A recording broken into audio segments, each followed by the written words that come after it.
The good, the bad, and the odd. It's a thing. Welcome to this episode of The Good, the Bad, and the Odd. We host Mark and Sam. Today we are talking about... We're carrying on with our Star Trek stuff, Insurrection and Nemesis. Hi, Sam. Hey. Right, well, carrying on with the old Star Trek, but we will... I'll tell you what, right after this, we will pull up the comfy chair. One dark and stormy night in the mid-'80s, Joe Bob Briggs, Harlan Ellison, and the ghost of El Santo pulled a train on Elvira while Siskel and Ebert sobbingly masturbated in the corner. From that union arose the greatest movie critic and luchador that ever lived. But we're not going to talk about him. He's kind of a dick.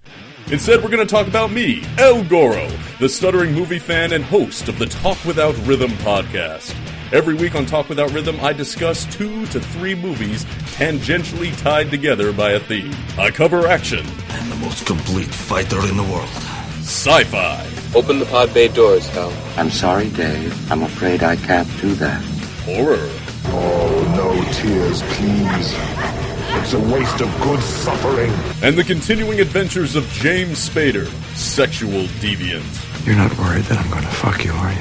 I'm not interested in that, not in the least. Now pull up your skirt. So check me out at tworpodcast.blogspot.com, drunkenzombie.com, or subscribe on iTunes. Talk Without Rhythm, the only podcast that will not attract the world. Adios! Get the comfy chair!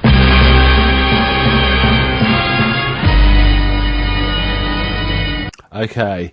I've got a few movies, and you... How many have you got? I've got 3 things to talk about. All right, well, I'll probably keep mine to 3, maybe. Shall I go first?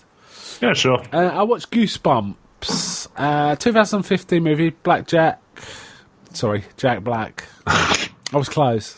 Yeah, it's kind of a mix of... It's a child horror, and these are pretty fun usually. I kind of like these as a subgenre because they're not too graphic and they're fun. And yeah, I remember the books they're based off of.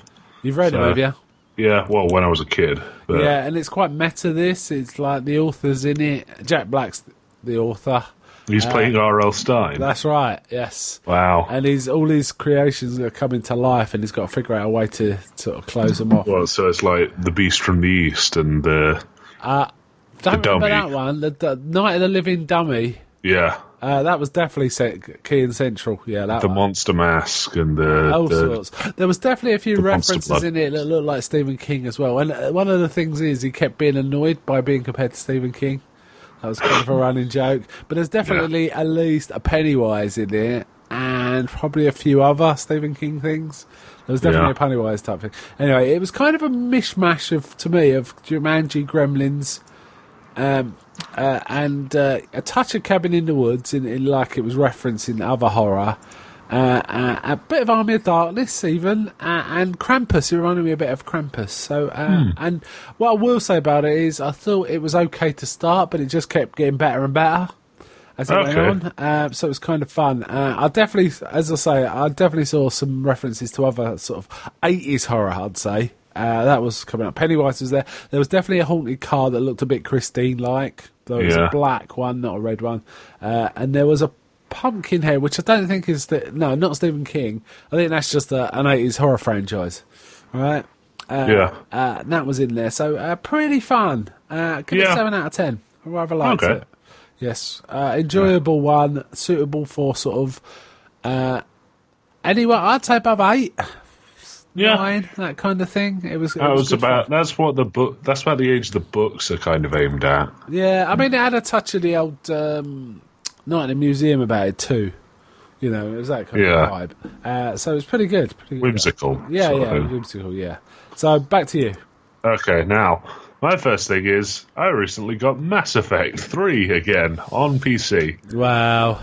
Yeah. I thought you were going to say Married. No.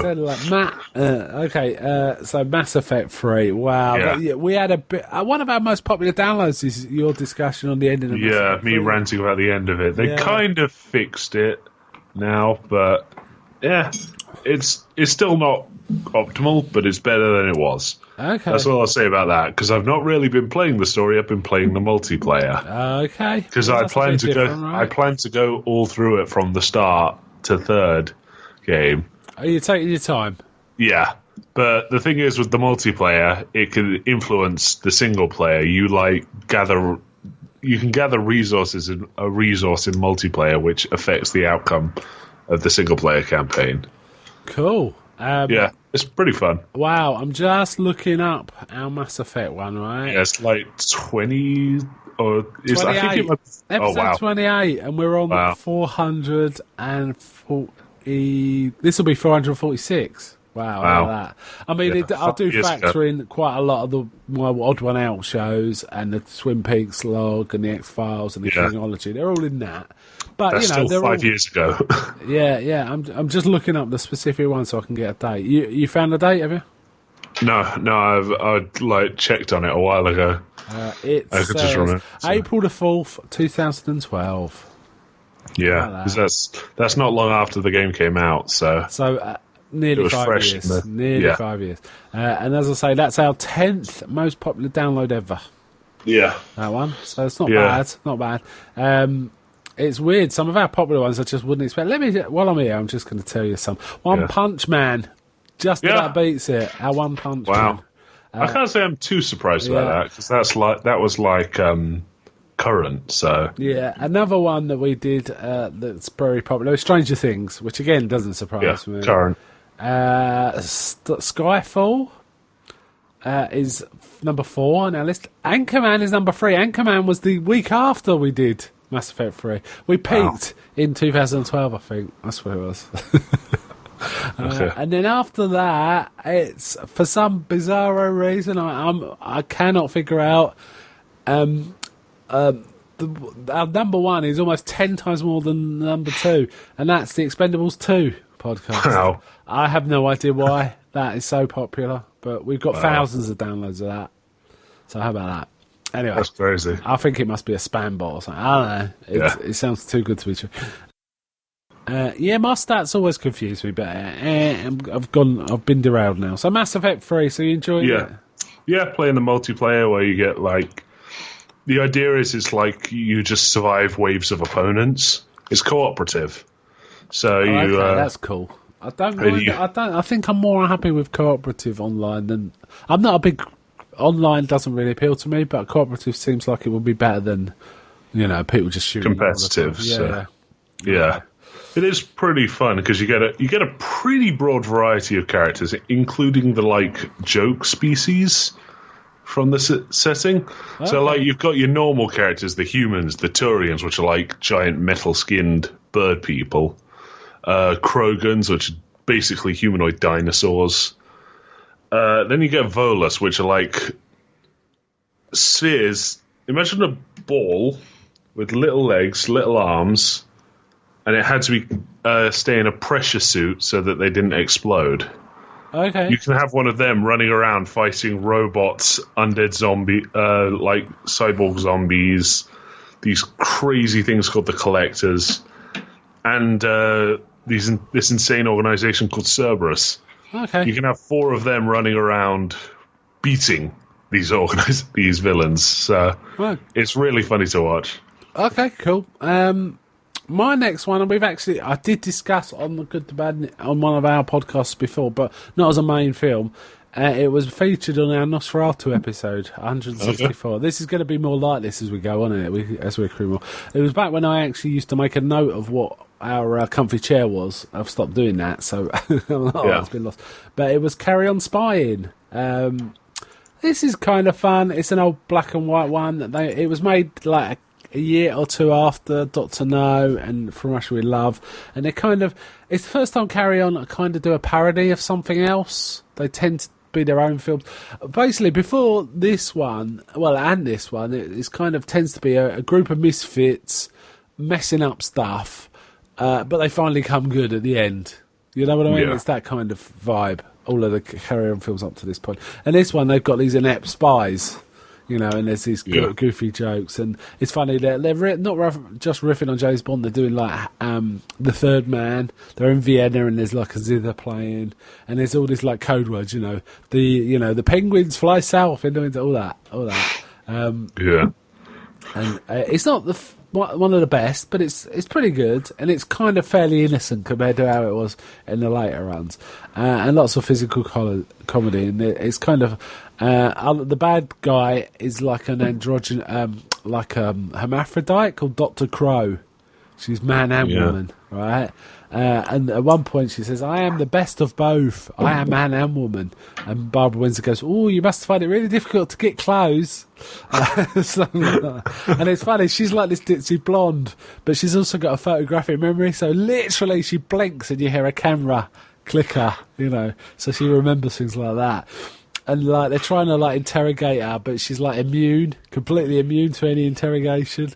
They just cannot get through to her, and they say, "No, wow, this always works on other people." And it's like, yeah, but Cribbins is in it too, so that's fun. Yeah. It kind of feels like the daddy of Johnny English. It's that kind of spy character. Do you know what I mean? Yeah. They're goofy, but they're and Jim Dow's in it. They're as well. trying. Yeah, Jim Dow's in it as well. He's a good physical comedian in his own right, but he's like the proper spy that keeps getting kind of, you know, he's doing everything right and he's getting the top secret documents, but these idiots turn up and like wreck it, you know, and things like that. So it's that kind of vibe. But it's fun. It's fun. Back to you. Okay, now I watched Steven Spielberg's War of the Worlds film the other day. Oh, right. Did you like it? Yeah, it's pretty okay, actually. Yeah, I quite enjoyed it. Weird concept that they're buried in the ground for millions of years and come out. Yeah. I don't know why he made that change. That I guess always perplexed me. It would be more immediate. Here's how I think about it. It makes more sense because if a giant sphere just landed in America, the army would be all over that and would have moved it immediately, heat ray or no. They'd have figured out a way. Okay. So you'd have kind of needed to have the tripods there, like, as soon as possible. Now, you probably could have said that the spheres are the tripods or something like that. Yeah. But I think this is kind of creepier in that we just built all our stuff over. It's kind of got a Cthulhu-y vibe. It's a different take on it, and I really like the ominous nature of the the things firing from Mars and heading towards Earth and crashing. Yeah, and no one knows what there is, and some people are hopeful, you know, and stuff like that. I really like that vibe, but I didn't mind the change. The walkers are really cool. What do you think of Tom Cruise? Tom Cruise is pretty good in it. Tom Cruise is always solid, I find. Yeah. I don't have a big problem. As a movie star, I have no problem with Tom Cruise. I think he always kind of delivers, and he still makes good films. Like he knocked out of the park 2 recent sci-fis in Oblivion and what is it? What's the one? All You Need Is Kill. All You Need Is Kill. Whatever it's called. They're pretty good action sci-fis, right? And Oblivion's got a massive amount of story packed into it, and it's kind of quite sophisticated and done well. So that's kind of cool. So there was like the kid going. Dakota Fanning. And she's the young daughter, but there's an older son who goes off. There's an older son who goes off, and like it's at that point that I kind of realised, this is like a kind of a 9/11 response film. Do you think? I've never thought of it like that. Yeah, it definitely is, though, isn't it? There's like bits where he's like looking. He's like ducked into a side street to hide from a walker, and there's like people's clothes sort of blowing past because they melt. They like disintegrate the people, but not their clothes. Yeah, and also there's a lot of fog of war stuff, right? Yeah, there's a bit where he walks into his house and he's like covered in ash from people, and he just sits like in front of a mirror for a second and has to like dust himself off. Yeah. And there's also a bit where the army's like rolling past him, his son and his daughters. They're just sort of plodding along. The army goes past, and his son starts going off about how we should go back and get them, and fight them, that sort of thing. And he doesn't want to, does he? Yeah. Well, I like the first emergent scenes. They're really good. Yeah, I thought they were good. It wasn't. I thought it was okay. I'm trying to remember now my reaction, but I thought it was okay. It still sticks with me. There's some bits that are really good, like they kind of condense several characters into one. Right. He's called Ogilvy, which is Ogilvy. In the book. Oh, yeah, Ogilvy. Yeah. He's in the book. He's the astronomer who's like, he says the chances of anything coming from Mars are a million or more. Yeah. But the character itself is like condensed from the parson and the artilleryman. Okay. So he's crazy and he's digging a hole. Yeah. And he's like shouting to himself. And there's a great bit where Cruz, he basically figures out that the guy's he's gone crazy. He's even talking about how the Martians get beaten. He's like, Earth will kick him out. They'll like die off on their own, sort of thing, as he's digging.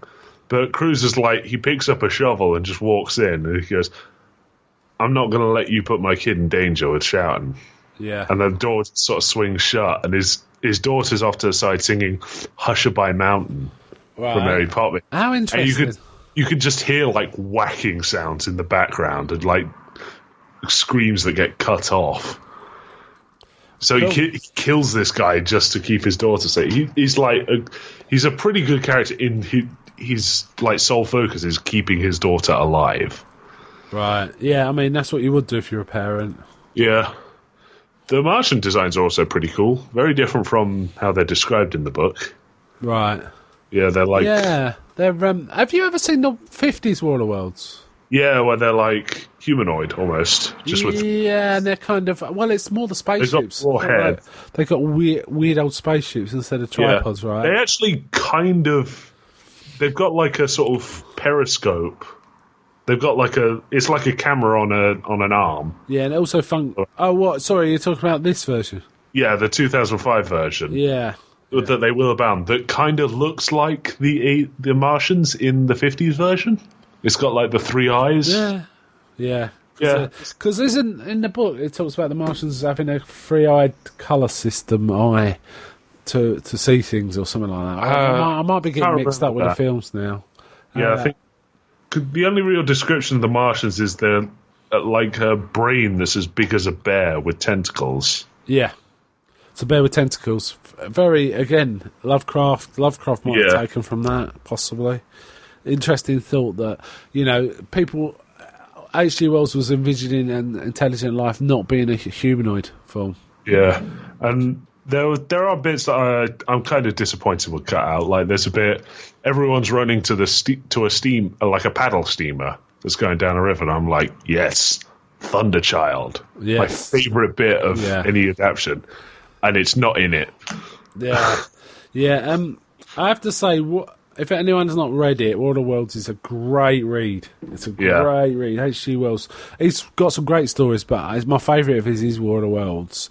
Some of them are, Islands of Dr. Moreau, Time Machine, Invisible Man. There's some great other stories he did, but War of the Worlds is amazing. Like you say, Thunderchild's one of the best sequences in the book. The Brave Thunderchild fighting the Martians. Torpedo ram. Yeah. Okay, back to me. Yeah. Right, this is interesting because the next one I'll do is a sort of alternative take on a previous film. And the film I'm going to talk about is The Invasion from 2007. Never seen it before. It's basically the fourth version of Invasion of the Body Snatchers. Now, this is off the top of my head, but I believe Jack Finney wrote the original story called The Body Snatchers in 1954. It was made as a Don Siegel film in 1956, famous film, because, it was touching on, depending on how you read it, it was like considered by many a sort of a commentary on McCarthyism and, people being the same, and then other readings of it are, and Don Siegel's a fairly conservative director. He's not a liberal. It might be about Reds Under the Bed, the fear of communism. So it's an interesting film in its own time. Then a really good remake was done in the 70s Yeah. And then there was a third one made in 1990 called Body Snatchers, which was made by a director called Abel Ferrara, who's quite a good director. And that was a fairly low-key one. It was set on an army base. Ali Ermey is on that. Who? The crazy guy from Full Metal Jacket, Gunny Sergeant. Is he? Yeah. Okay. I just Lee I looked Ermey, it up. Yeah, Lee Ermey. Okay. It's not a bad one. It's a fairly weak one compared to the other two, but it's not bad. And this one, I think if they'd have made a few changes, it would have been way better. But Nicole Kidman's solid in it. Solid. Good actress. Nicole Kidman's a pretty good actress. Yeah. Well, this one, the bits where it was about her paranoia, it wasn't so much paranoia because it was obviously true, you know? It was her, but she had to try and survive to get back to her son by acting like she'd already been infected. Yeah. Now, they had a different premise that actually works a lot better. The original pod people stuff was about if you fell asleep, a pod would be near you and it would turn into you while you kind of disintegrated, which doesn't quite make sense if you think about it. This one was more, there's a space shuttle crash and there's these weird spores on it, and it's by ingesting the spores. If you fall asleep, you get taken over. Yeah. Which actually makes more sense. And it's more like it's more like the Thing then, right? It's more like the Thing. Yeah, that's like an actual thing. There's like fungus that do that to bugs. Yeah, that's right. Ants. No, all sorts of bugs. Oh, okay. But basically you get covered in slime, but the means of transmission is quite gross. It's like when they want to infect you, they either vomit on you in your face, or we see a few things where people being made cups of tea, and the person would like vomit in the tea, or a bit of spit in the. It's like more like it wasn't just spitting; it was like a flow of liquid into the tea, and that would infect you. But some people were found to be immune, and it was about whether they caught a certain disease in childhood, like certain types of, encephalitis, which is like a brain virus, and recovered from it, which made them immune to this virus. Okay. And it was kind of cool, but unfortunately they mixed it all up with action scenes, which didn't suit the tone of the film. And also there was some scripting incoherences. It's like, what's going on now? I'm not quite sure. How did she get from there to there? You know what I mean? She'd be in one place, then she'd be in another place. And stuff like that. And I thought she was really good as like the not paranoid, I keep saying paranoid. She was quite rightly paranoid, trying to be something she wasn't, to disguise herself. And they were doing really nifty things like the infected, they'd all be walking around and no one knew really, but what would happen is someone would jump off a building. And then if one person or if a couple of people in the street start screaming because someone's just jumped off a building, they know that they're not infected, so that's how they identify them. Okay. Yeah? Yeah. Which is clever, isn't it? So she's kind of clicked onto this, so she's acting, That's like that's proper smart ways of doing it. The only other, like off the top of my head, the only other thing that really does that is damn it, what is it? Harrison Ford and the guy from Men in Black. Tommy Lee Jones? Yeah, Tommy Lee Jones. Oh, what is it? I didn't kill my wife, that one. Oh, The Fugitive. Yeah, where he says the guy's name out loud while he's coming, and he watches for someone to flinch. Oh, okay. Yeah. It's a bit like that, indeed. Yeah. Yeah, it's doing a read, right? Unfortunately, the silly, there were some silly action scenes, which are kind of cool in their own right. I think that for some reason the Wachowskis were dragged into this for some script rewrites to add a bit more action, and it made it a little incoherent. I don't think that was good. If you want your film to stay coherent, don't ask the Wachowskis to be script doctors, I think. Yeah, God no.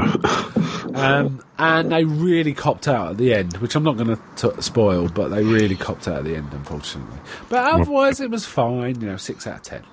Yeah. Okay, back to you. Okay.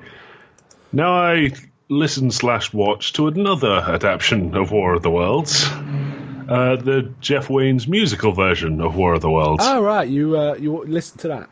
Yeah, I listened I listened to about half of it, and I watched the filming of the stage show that they did a few years back. Oh yeah, which is it's called like the New Generation or the Next Generation or something like that.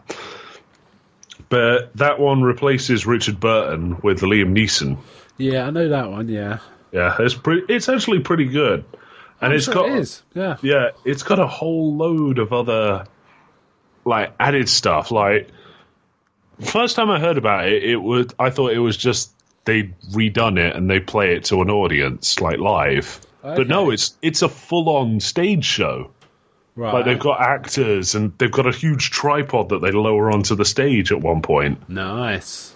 And it's like there's like a prologue with the aliens talking about what they need the Earth for. Yeah. It's weird. Yeah. Okay. The Jeff Wayne version the original version is still better. It blows my mind, though. You know, there was plans, or they were trying to get an animated movie using that soundtrack made.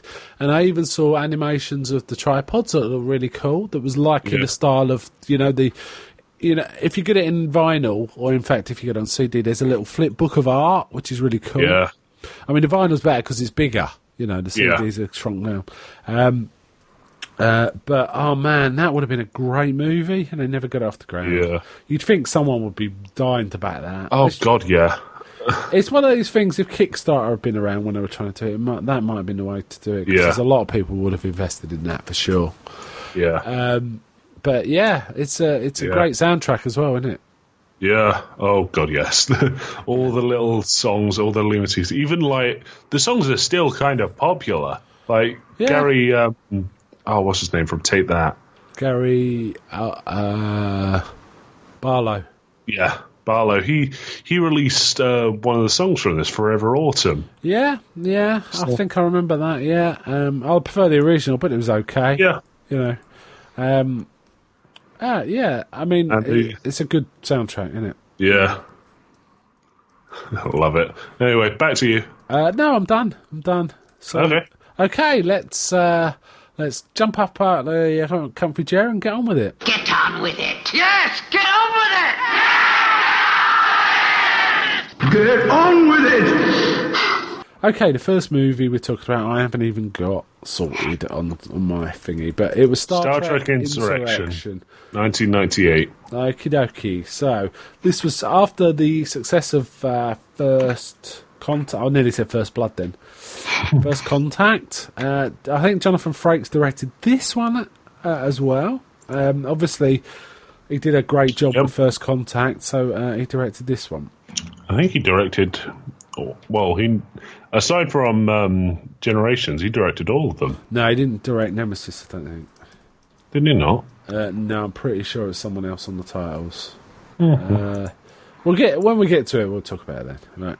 Yeah. Okay, so this one has essentially there's some sort of observation mission going on the planet. So they've got invisible observers, studying this culture. But then Data kind of blows a fuse and makes himself known. He breaks the Prime Directive. Yeah, well, kind of. They do make the point these are a resettled race, so they're not actually indigenous, so therefore they can get around the Prime Directive. It was kind of a bit crafty, but there you go. Yeah. Because these look like a fairly agrarian, peaceful society. There's only 600 there. Yeah. But they're actually quite high tech, and they've rejected technology to continue. But they still got it, but hidden away, presumably. Yeah. They don't make it obvious. The main bad guy, and this is F. Murray Abraham. Now he's wearing this weird prosthetic face. Yeah. This race that that thing is really creepy. Yeah. They're basically going through plastic surgery all the time. It's a commentary. Yeah.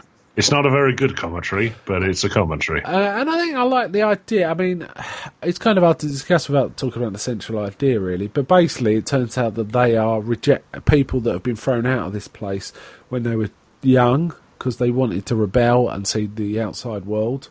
Yeah. But now they kind of want to come back to heal themselves because they know it's a healing place, but they don't want their original kin to stay there. So there's a whole plan to, like, while they're sleeping or whatever, teleport them to a hollow deck that mimics their whole village and put them somewhere else. Yeah.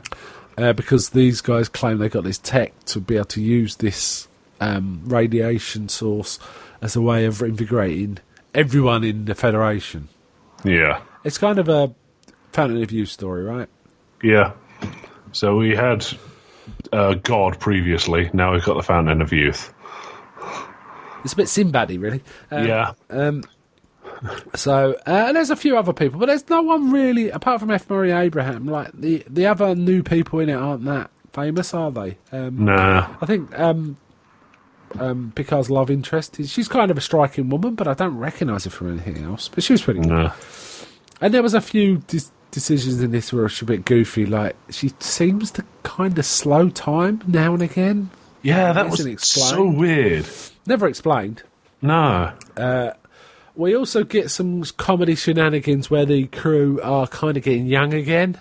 Yeah, the idea is the planet slowly turns you back to your prime. Yeah. Which for some reason it forces Worf to go into puberty. Yeah, he's getting spots. Riker's acting and frisky around Troy and she's loving it. Yeah. She's getting all giggly. Picard's salsa dancing. Picard's dancing, it feels really good. And he spends there's one scene where he's just looking at his own face in the mirror. Like, yeah, I like that. Different? He dances about, he looks at the mirror for a second, there's like a moment of pause, and then it immediately cuts to him on the planet. He just goes, "How old are you?" Yeah.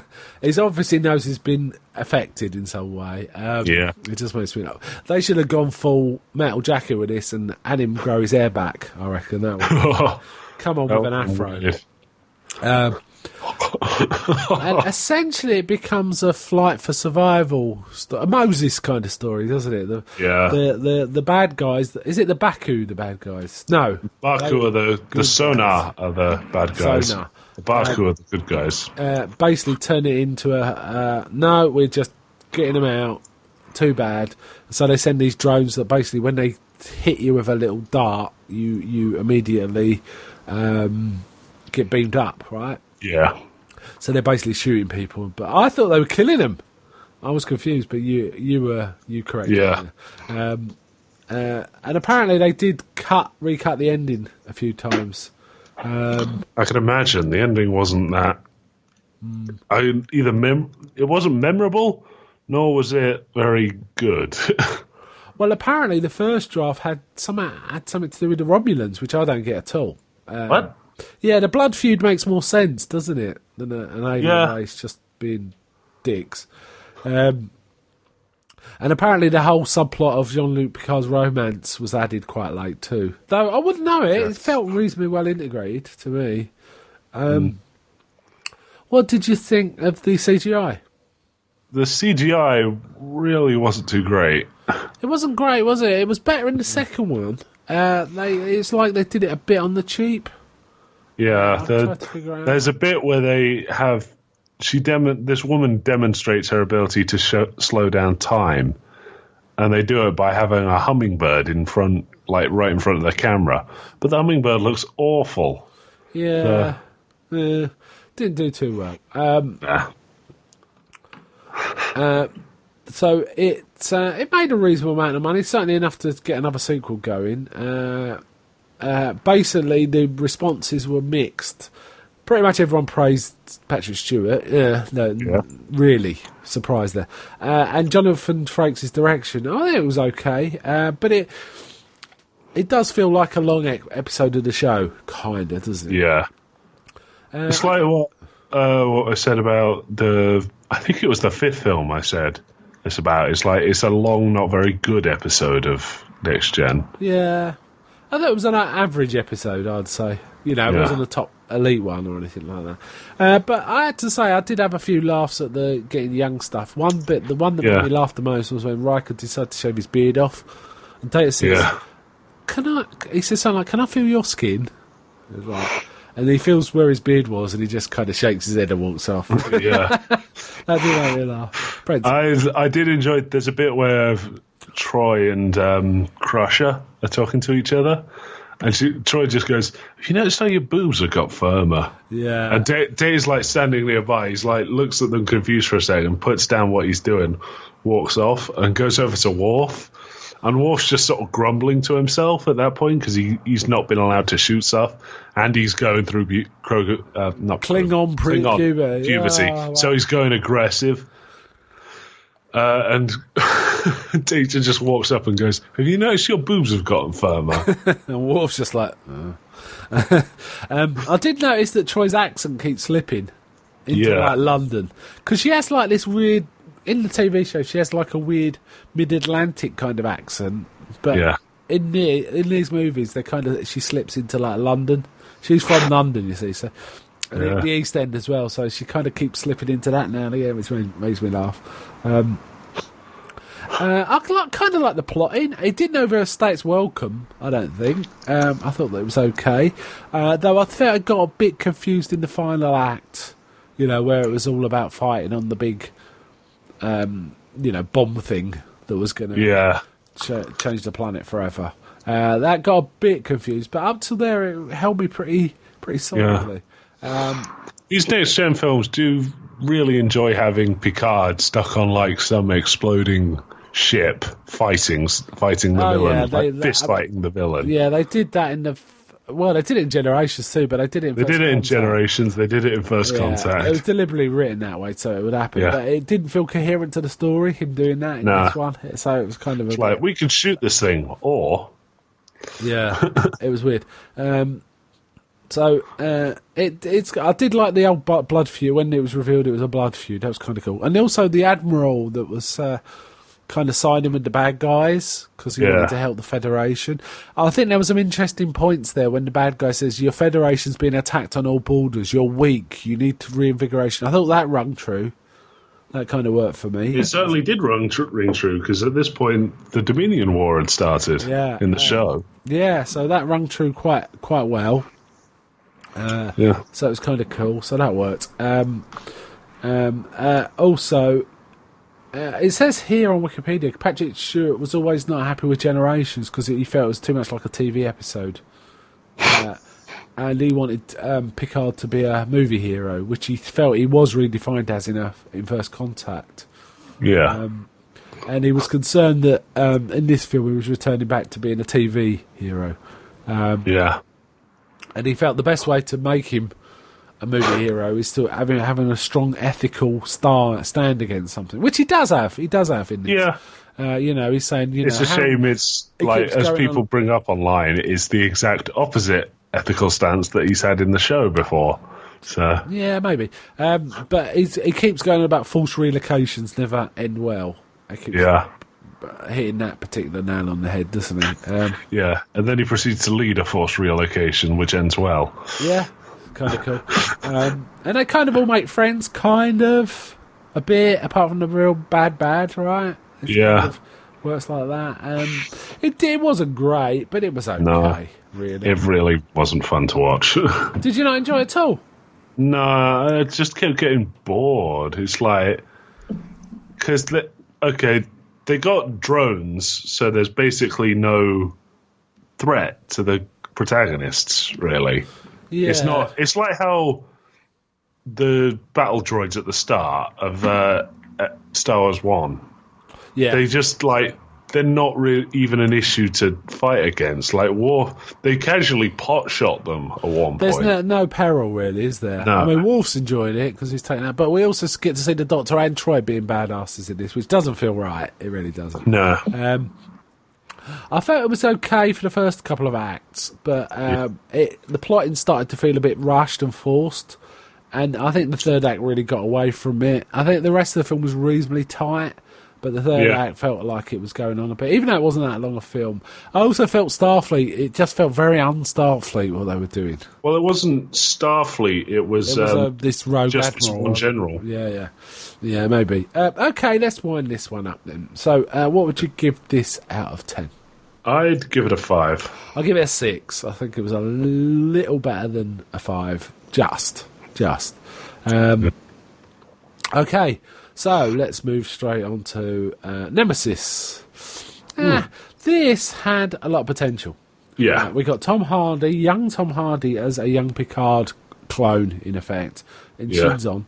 And he's pretty charismatic, isn't he? He's pretty good at what he does. However, it had some problems. This was made in 2002. It's as we know, it's the 10th Star Trek film, and it's the last one that contains the original Next Gen crew, right? Yeah. So this one wound it up for those guys.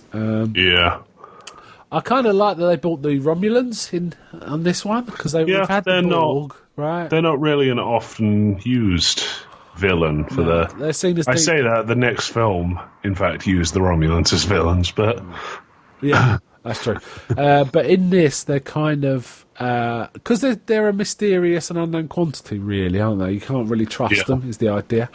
Though they are kin to the Vulcans as well, aren't they? In some degrees, they share this shared heritage. They are also, as far as I can remember, like the more out of the galactic powers, they're kind of the most mysterious. Yeah, because you do sort of see the Klingon homeworld, and you see the insides of their ships. You see the Borg ships all the time. You see Vulcan quite a lot, and there's a lot of Earth. Yeah. But Romulus, not really. This is the only time I can think of actually seeing. And as far as I know, this is the first time this idea of a sister planet Remus being part of their empire. And it's like a slave race, isn't it, the Remans? Yeah. They look quite different. They look like Count Orlok. They look like Nosferatu, somewhat. Yeah. And they seem to have slightly telepathic or powers as well. Yeah. And they're known as fearsome warriors. They're like the Fremen, kind of. Yeah. They're known as fearsome warriors, scary warriors. So you wouldn't know it from this film, frankly. No, you would not. This guy, I mean, I think one of the things the film suffers from is it's got a lot of interesting ideas, but it just jams them in. Yeah. It feels way too stacked with ideas that don't get resolved well. It jams them in and then doesn't really do much with any of it. I mean, some of it does. I mean, the whole, I like how they explained how a clone of Picard came about and then was put into into the prison planet to die, basically. But it was looked over. It felt a bit like, it reminded me of Dark Knight Rises, the whole premise of kind of having a mentor that looked after him when he was a boy. Who's now he's like, his sub-commander, his right-hand man, and also helping him. And I also like the idea that they built his DNA such that they were going to age him. Because when they said they just wanted a clone of Picard to replace him, it's like, that don't make sense, he'll be way younger. But they actually bring in the fact that his DNA's been changed so it can be rapidly aged. And it's starting to get to him, really. Because the aging doesn't be used, that means his DNA's more unstable. Yeah, and only from a massive transfusion from Picard can he continue living. Survive. Though that isn't explained. Does he have to kill Picard? Does he need? They do explain that he needs all of his blood. All of his blood. Yeah. Right. Fine. That sounds silly. It opens. I quite liked it. It opens with a wedding, doesn't it? It's Troy and Riker's wedding. We also see Wesley for like 5 seconds. Sitting at the end of the wedding table, right? Just smiling. That's it. Yeah. That's all we get for Wesley. And I think you said if you don't watch the widescreen version, you don't even see Wesley. It's brutal, isn't it? Brutal. And we see Guinan just sort of saying hello. Guinan gets up one line. Okay. That's it. Yeah. This is actually the sort of thing you'd want Guinan along for, really. Yeah, she's not used though. Also, Worf's turned up again. I think he's there for the wedding, but he stays, right? Yep. Then the next thing we see is the Romulans kind of having like a debate in a chamber, but this device gets set off, which makes them all turn into stone. It's some sort of radiation device, and basically it's a coup. Shinzon led a coup and taken over the high command of Romulus. Yeah, so he's in charge now, right?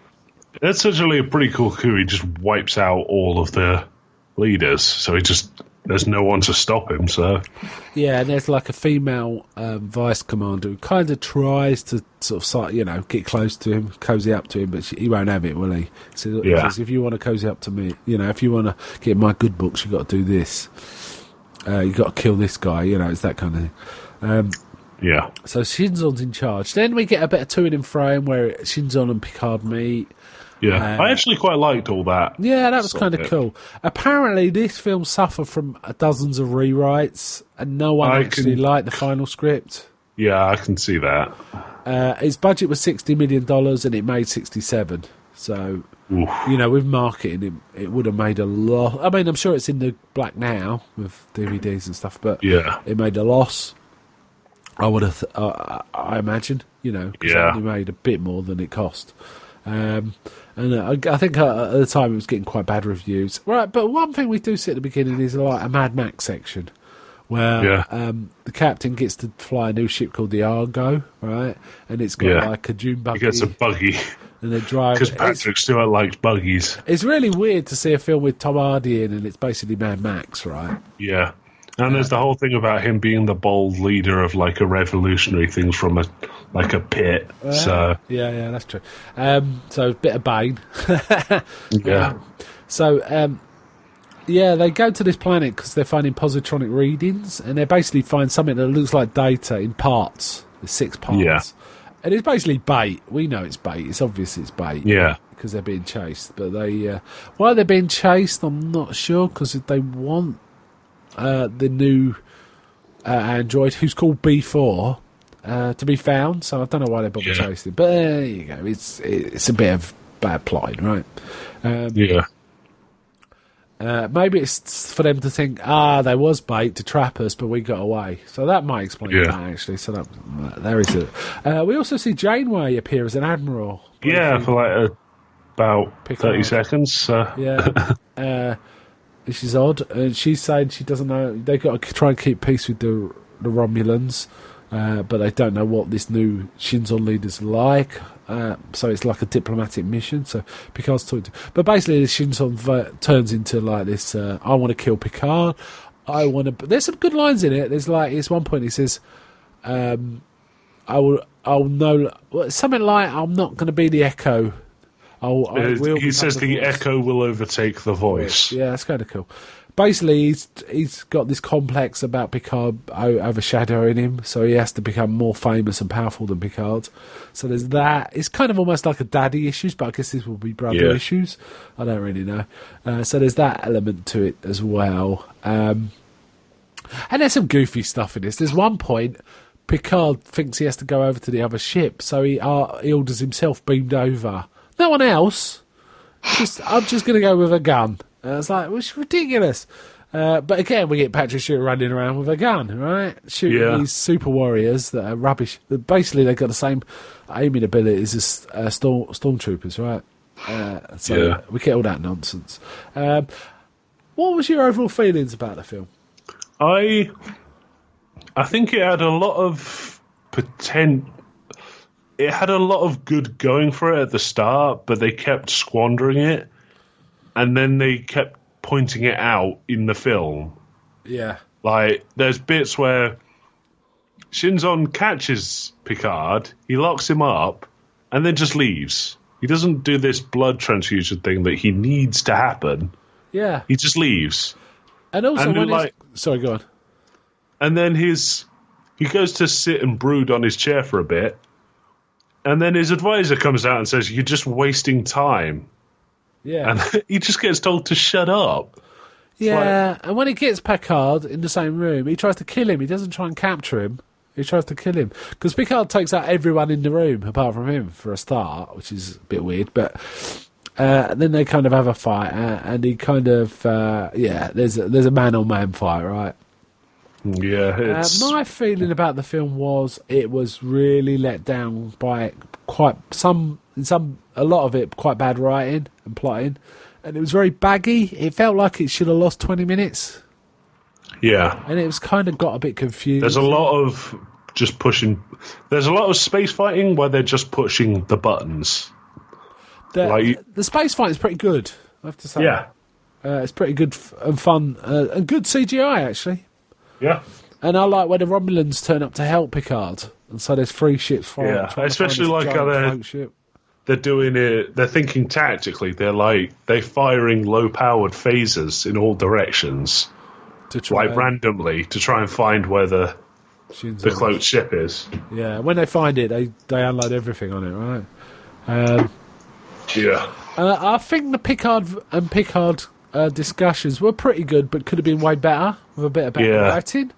But there were some decent moments in that. As I say, the space battle was kind of cool, and I kind of like the Mad Max sequence. Yeah, there's just so much weird stuff. Yeah, and like when we lose one major character, I didn't feel a thing. It wasn't like Spock dying in Wrath Khan. It was like, okay. Yeah. Which shows it wasn't well directed. It's like, well, the thing is, they didn't.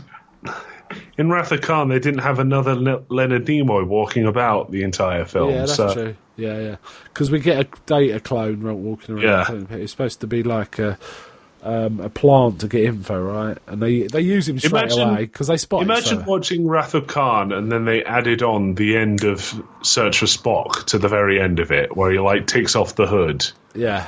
And says, "You are my friend." Yeah. It'd be like that. It would be like that, yeah. Yeah, so it had a lot going for it, but I think it just didn't work very well. What would you give this out of 10? I'd give this a 6. Oh, so you like this better than Insurrection? Yeah. Right, I'm the other way around. I'll give this a 5. I think because this one was trying to do something. It was trying to do something. It wasn't just trying to make another film, which is what the other one was. Another episode is what you mean. Yeah. Right? The thing is, when I came to both of these, I remember them both quite badly. Yeah. So I was kind of taken aback that Insurrection was better than I remembered it, whereas Nemesis was about the same as I remembered it. Yeah. I was really looking forward to seeing Nemesis again, because I was thinking, no, I want to see the Picard talking to Picard stuff. Yeah. But yeah, it was a... That is quite good when they get to act and not just ham. Yeah, Tom Hardy's really good in this, isn't he? Yeah. There's also that weird bit where he gets obsessed with Troy for maybe 5 minutes of screen time, and then it gets dropped. Should have been that bit. That was completely irrelevant, and it was. They take it to the point where they basically show him and his sidekick. His sidekick raping her, kind of. Yeah, and it's Ron Perlman, isn't it, as well in the film? Yeah, Ron Perlman's his sidekick. Yeah, and there's one point she says, basically, I've been violated, Captain. I'd like to stand down. And he goes, denied. Carries on. He's like, okay, fine.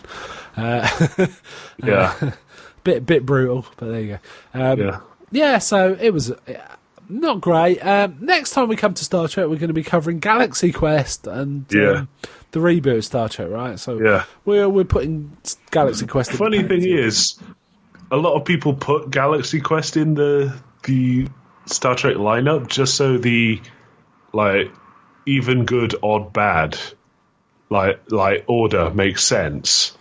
Which one does it replace in that order then? Nemesis. It goes in between Nemesis and Insurrection. So Galaxy Quest would be number 10. Would be 10. Insurrection would be 11. And then 2009 would be 12. So yeah, that's a bit forced. It came out between Nemesis and Insurrection, so maybe we need to do an official Star Trek machete list. Mind you, it's just that, right? That's it. Yeah. That'd be it, right? Because the reboot's like its own thing, surely. The reboot is set... No, because it's set chronologically after this, because the reboot starts in the... Let's call it the Prime Universe, where all the other stuff takes place. And then diverges in that film, right? Because they mess about with time travel. It diverges in that film. So if you were doing it chronologically, it'd be the reboot... No, it wouldn't. It'd be in the same order. No, the reboot would... Sorry, the 2007 one will be the first film chronologically. No. It would, because it's before all the adventures of Star Trek and motion picture. No, but it's that what they lead on to isn't the original Star Trek. I agree. So it would be the rebooted films first, and then the motion picture. Because you need to understand all the stuff with the original Spock. Oh, okay. Yeah, all right. Fair enough. That's quite true. Good point. You're quite right. So all it is swapping Galaxy Crest for Nemesis, right? That's it. Or just not having Galaxy Quest. Don't have Galaxy Quest and you're in the right order anyway. Yeah, forget that. Right, okay, yeah. Because Galaxy Quest isn't Star Trek, is it? It's just parodying it or whatever. Homaging it. All right, then. Okay, enough arguing about Star Trek, because I'm wrong, so I want to finish this argument. So I'm not sure what we're doing next time. We're either going to come back to Clone Wars or more Star Trek. We're not sure yet, but we'll have something next time. Okay, then. So bye from me. Bye.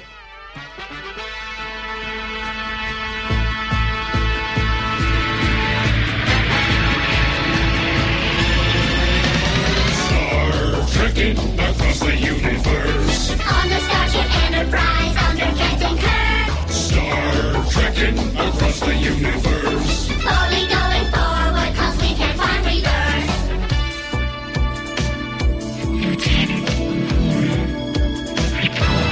There's Klingons on the starboard bow, starboard bow, starboard bow. There's Klingons on the starboard bow, Jim.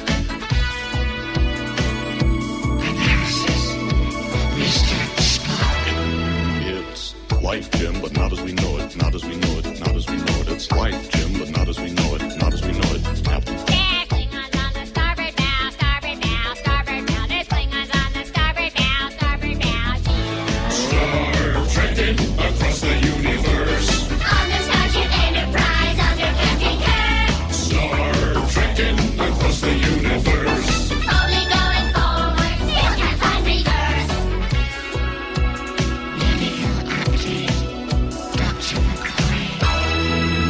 It's worse than that. He's dead, Jim. Dead, Jim. Dead, Jim. It's worse than that. He's dead, Jim. Dead, Jim. Dead. It's life, Jim, but not as we know it. Not as we know it. Not as we know it. It's life, Jim, but not as we know it. Not as we know it. Captain. There's Klingons on the starboard bow, starboard bow, starboard bow. There's Klingons on the starboard bow, starboard bow, Jim. Starship Captain James T. Ah, we come in peace, shoot to kill, shoot to kill, shoot to kill. We come in peace, shoot to kill, man. It's worse than that. He's dead, Jim. Dead, Jim. Dead, Jim. It's worse than that. He's dead, Jim. Dead, Jim. Dead. Well, it's life, Jim, but not as we know it. Not as we know it. Not as we know it. It's life, Jim, but not as we know it. Not as we know it. Captain. There's Klingons on the starboard bow, starboard bow, starboard bow. There's Klingons on the starboard bow. Scrape 'em off, Jim. Star trekking across the universe. On the Starship Enterprise under Captain Kirk. Star trekking across the universe. Slowly going forward and things are getting worse. It's just that. You cannot change the laws of physics. Laws of physics. Laws of physics. You cannot change the laws of physics. Laws of physics, Jim. Ah, we come in peace, shoot to kill, shoot to kill, shoot to kill. We come in peace, shoot to kill. Scotty, beam me up. It's worse than that. He's dead, Jim. Dead, Jim. Dead, Jim. It's worse than that. He's dead, Jim. Dead, Jim. Dead. Well, it's life, Jim, but not as we know it. Not as we know it. Not as we know it. It's life, Jim, but not as we know it. Not as we know it, Captain. There's Klingons